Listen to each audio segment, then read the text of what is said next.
देहूपासून निघालेल्या तुकोबारायांच्या पादुकांचं दर्शन घेण्यासाठी मुक्कामस्थळी पालखीच्या विसावास्थळी हजारो लाखो भक्त मंडळी येत असतात।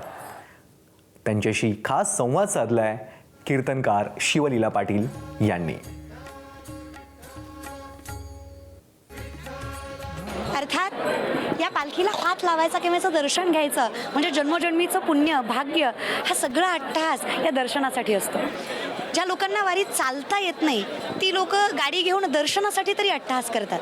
जगद्गुरू तुकोबारायांच्या ज्ञानोबारायांच्या दर्शनासाठी आम्हाला कमीत कमी नाही आमच्या इच्छा असूनही वारी करता आली तरी आम्ही त्यांचं दर्शन घ्यावं, त्यांचा स्पर्श करावा आणि वारीचा काहीसा पुण्याचा भाग आमच्या पदरातही वाटून घ्यावा याच्यासाठी सगळी माणसं अट्टहास करतात। ही जी आपण गर्दी बघतोय ही गावकऱ्यांची असते, ही इथं असणाऱ्या स्थायिकांची असते, जवळपासच्या माणसांची असते।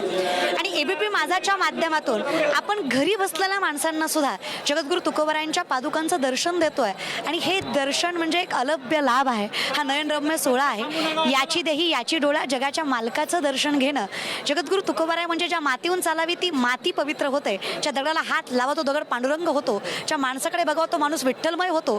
जगद्गुरू तुकोबाराय कीर्तन करायला लागले की पुणे जिल्ह्यात मृत झालेला मुलगा सुद्धा उभा राहून भजन करतो, एवढं सामर्थ्य ज्यांच्या शब्दात आहे। वारकरी संप्रदायात ज्यांनी 5वा वेद निर्माण केला ते जगद्गुरू तुकोबाराय। जे परमार्थाचा कळस झाले ते जगद्गुरू तुकोबाराय। 8 पिढ्याची परंपरा म्हणजे जगद्गुरू तुकोबाराय।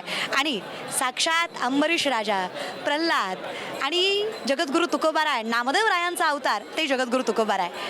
त्यांचा अंबरीश राजाचा अवतार ज्याच्यासाठी जगाच्या बापानं 10 अवतार घेतले तो अवतार म्हणजे जगद्गुरू तुकोबाराय। तो प्रल्हाद जो निष्ठावंत जिद्दी ज्याच्यासाठी नरसिंह अवतार घ्यावा लागला ते प्रल्हाद म्हणजे तुकोबाराय।